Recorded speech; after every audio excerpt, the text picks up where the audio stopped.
Hello and welcome to the latest edition of Health with Sneha, where we talk about all things health. I'm Sneha Mordani. Now we're going to have a discussion about COVID-19. Once again, there is a reason why, because very recently, as per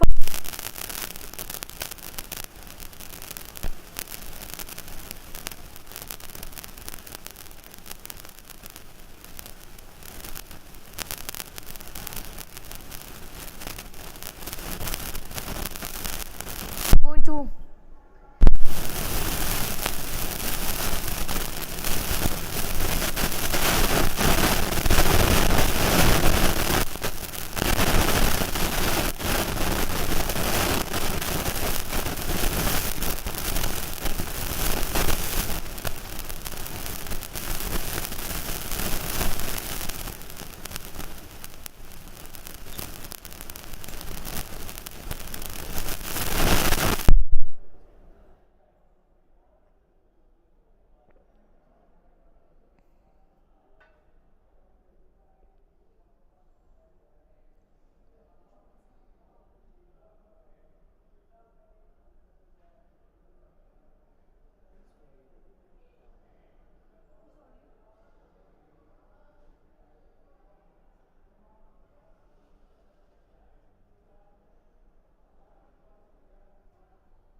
Alright, I apologize for that technical hiccup, and I was telling our viewers that they have tuned into yet another episode of Health with Sneha.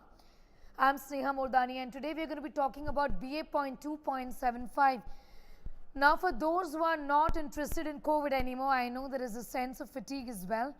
I should be telling our viewers that this is the second, this is in fact a subtype of Omicron, and this variant has been seen in the sequencing samples that have been sent by India, and this has been in a way highlighted by a scientist from Israel, who in fact has gone on to talk about the fact that the discovery of this particular variant, this second generation subtype of Omicron, is a little worrying.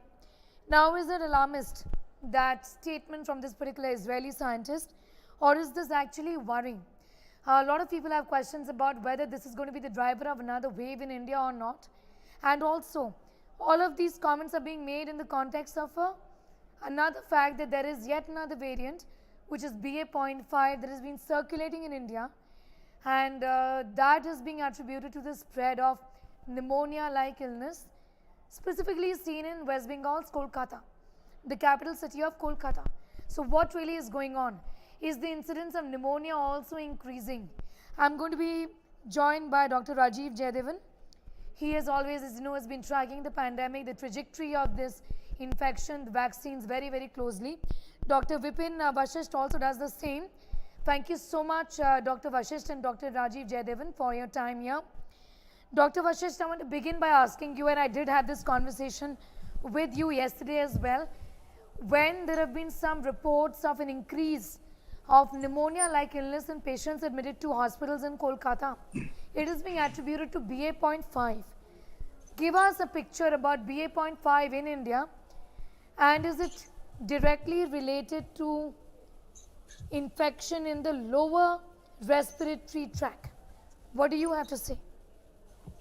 I think as far as BA.5 is concerned, I think it is somehow confined to certain states like Tamil Nadu. We have got more cases from Tamil Nadu and few other states, in fact, and Telangana also. I'm not sure about the West Bengal situation, but BA.5 is supposed to create and cause a more severe illness if you compare with BA.1 or BA.2 sub-variant of Omicron. because it contains one specific mutation, which is L452, which is known to increase fusogenicity of the virus, and it involves more of the lower respiratory tract. But I'm not aware of these reports, and still it is quite an early days. And another issue is that we are not having real-time surveillance of variants. And whatever data, these are quite patchy data, and they're not equally distributed all over the country. So we are not having nationally representative samples, like the UK people they have. So this is the one hiccups if you compare with the other countries. So it is too early to comment whether we are having these pneumonia-like cases in West Bengal. They are definitely due to BA.5. Okay, Yes. Dr. Vashesh, you write in your article that in India, BA.2.75 appears to have a very high growth advantage of about 16% per day. How big a concern do you think this is? And because data generation is a process that takes quite a while, you also seem to be suggesting that it is possible that this particular second generation variant has taken over BA.5 already. What does this mean for common people like you and me? I think if you see initially last time we had Delta, India had a huge outbreak of Delta, and that contains L452R. And this BA.5 also contains that particular nucleotide, this mutation. So if you go by this natural population immunity cycle, so we are supposed to have better prepared to take on BA.5 rather than other subvariants, which may emerge in future also. But you see, the BA.5 has not shown the much growth because it is right now prevalent in around 70 countries. And India, it is still confined. So there is some opinion, some virologists believe that this has been suppressed by this BA.2.75. And this may be a blessing in disguise because you know that BA.2.75, probably because of absence of these certain specific nucleotide substitution like L452R may not be that detrimental and may not be that virulent as the Delta was, or even the BA.5 may be. So so right now, I think it contains BA.2.75 contains all the arsenal which is required to make this variant globally prevalent. It may convert into a globally prevalent variant because it contains around 16 new mutations at the top of the other BA lineages, sub-lineages. So it has got 4 mutations in the spike in the receptor binding domain of the spike protein and 4 in the anti-D and terminal domain. So it has got all the specific, all these required mutation that may make it a more dominant in time to come. But still, these are still quite early days. And as I said earlier, we are not sequencing to the tune what the UK people or some other like Denmark, they are doing. Yes. So we are, or South Africa, for example. So we should be quite skeptical. Dr. Rajiv Jaydevan is also patiently holding. Thank you so much, Dr. Jaydevan, for your patience. I want to begin by asking you also, because Dr. Vashesh says, and I'm reading from there, it is too early to be sure about BA.2.75 leading to a large new COVID-19 wave in India. But another Omicron-like wave seems likely is what he seems to be suggesting. Do you believe that there is any reason to be worried given that it has spread to more than 7 countries? My first question is that this is a second generation variant. In that sense, it is normal. Is it normal for it to spread beyond one particular region? Is that alarming, like some doctors have pointed out? And also, do you believe that it has the potential to be the driver of a new surge in India? Well, we are aware that there is an ongoing surge in India, which appears to be rather muted. The cases are going up, but the hospitals are not overwhelmed, and there is a hint from my part of India that it may be coming down. This is very early. And we saw the cases come down in Mumbai as well. So clearly, if you look at Europe, they've had 3 waves this year, which is quite remarkable, in fact, given that Europe is highly vaccinated and boosted and less densely populated. But they've had 3 waves. They are in fact having a surge in hospitalizations now. So clearly the virus is evading immunity. And for our viewers, I'll say this, that 2.75 is a trending variant right now. There will be several other trending sublineages in the future.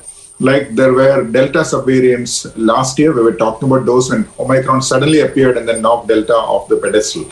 So as of now, as Dr. Vipin correctly said, excuse me, 2.75 has been detected in a few places in India. But remember, out of several millions of infections, these are just, say, 40 or 50 samples we're talking about here. So it is very difficult to make a firm statement on its long-term impact.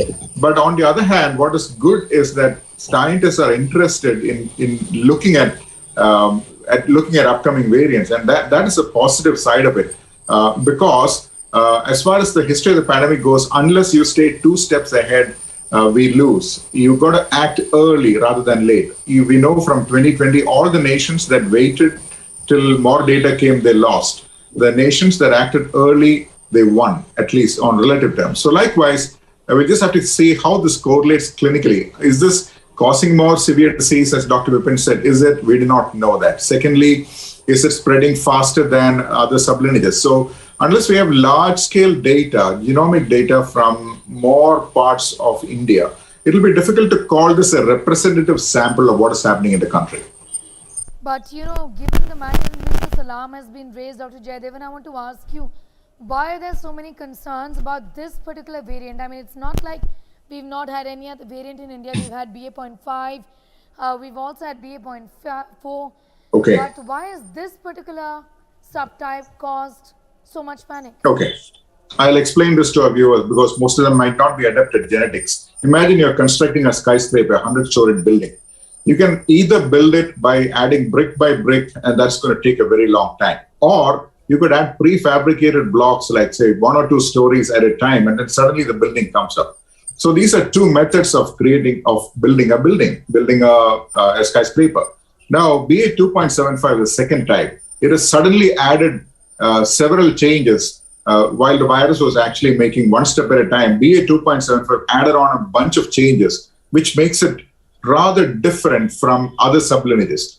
And there are some of these combinations that genetic scientists consider favorable for the growth of the virus. When I say growth of the virus, I mean its ability to spread and also its ability to evade existing immune response. In other words, in a population that already had a wave, these variants have a relative advantage. So they are more likely to displace existing variants. So I hope that makes the 2.75 question clear. So you can call it an evolutionary jump. That's one of the terms that genetic scientists tend to use in such instances. As of now, we only have data about 69 samples or so from across 10 states in India, where BA.2.75 have been found. Dr. Vashish, but you do write that there is a significant growth advantage. But Dr. Jayadevan is also saying that this sample is not even good enough. So it's too early to say in that sense. Dr. Vashish. Yeah, you see, if there was some modeling was done by virologists, and they have shown that certain specific mutations, they are more prone to surge ahead of all others. And they have mapped a specific point on the virus itself. And for example, there are 2 mutations in the BA.2.75 which are most concerning. One is G446S and another is R493Q. So the first one, 446G, it was not there in earlier BA2 also. So it is known to evade our existing immunity in much more efficiently than all other variants are concerned. So more reinfection will be seen. And if you look for the 493Q, which is more deal with the attachment of the virus to our protein cell and infectivity, it may enhance. So if you look for these the type of mutations in 2.75, they show that it has got extreme potential. In fact, the whole Europe is worried rather than we are having this virus with us. But the Indians are not bothered or not concerned as if you see the discussions going on. But the European, they are more worried because ultimately they are dealing with the BA.5 and they are expecting and this new one subvariant may ultimately engulf and may come to their part and it may displace. It has the ability to displace BA.5 also. It has shown growth advantage over BA.5 also to the tune of 16 to 24%. But as Dr. Jadevan has said, it is too early to comment. And it is the India. You remember in India also, it was first in last year that Delta variant appeared. We initially dismissed it, that it may not be of much consequence, and we said it is a double mutant, but ultimately it proved that it is the most lethal type of variant we have seen so far. Yes. Dr. Jayadevan, everybody wants to know, and this is a question that we get asked. A lot of people around me have not taken boosters. And Tagi, for example, is not even giving a green signal to Corbevax, which has been developed using the oldest strain, the first strain of the virus essentially. The argument is that how effective are these vaccines going to be when it comes to getting boosted against COVID-19 infection, given that the virus has changed its form completely from what it was, from the original wild strain, from Wuhan to Omicron. We've traveled 5 variants of concern in the last 2.5 years. So does it even make sense to take boosters then? That's my last question, Dr. Jayadevan. Okay, I'll explain this like this. See, taking a decision on further vaccination policies and boosters is going to be very complicated. You know why? Because our immune landscape is so mixed and heterogeneous, not like it used to be in 2020. 2020, taking a decision was very easy. The whole world had not been exposed to this virus. So the earlier we got a vaccine, the better it was for the whole world, which is why they were able to save millions of lives.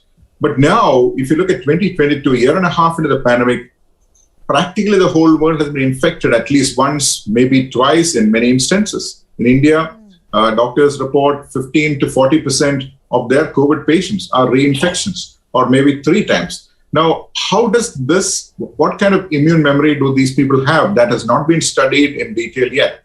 So we are talking about adding more doses to an existing standard vaccination program.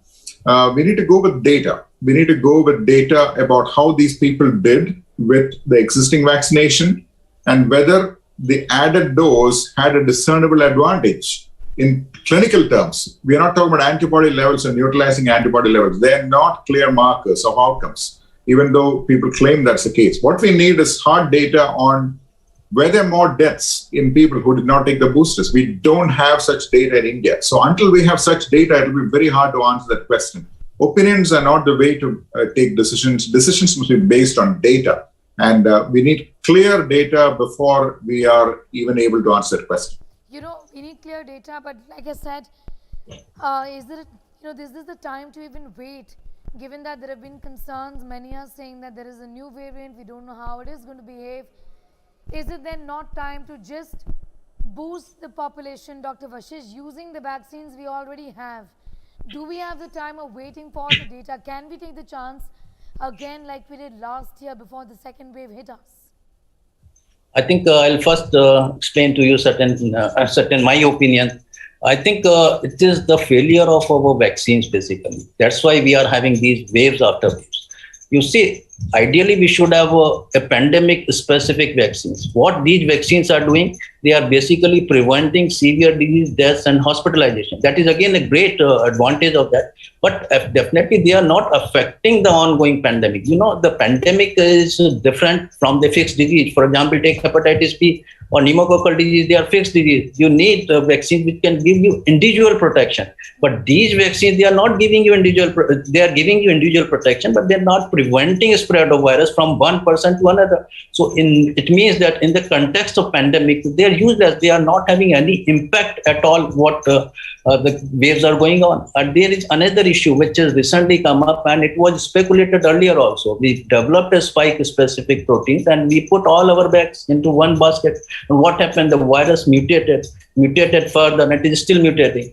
The effect was not felt till the Delta, but once the Omicron appeared, it was a totally different drifted virus. You can say it was the SARS-CoV-3.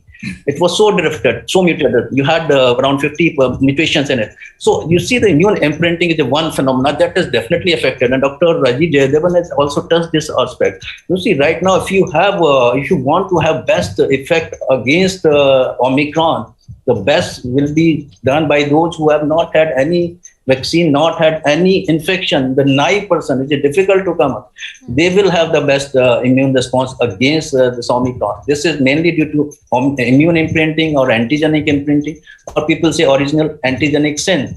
If you see those who took 2 doses of Wuhan-based vaccine and they had Omicron later on, and I also had the similar combination, they are not going to have any good memory B cell, neither the T cells against this virus. It means they are totally at loss.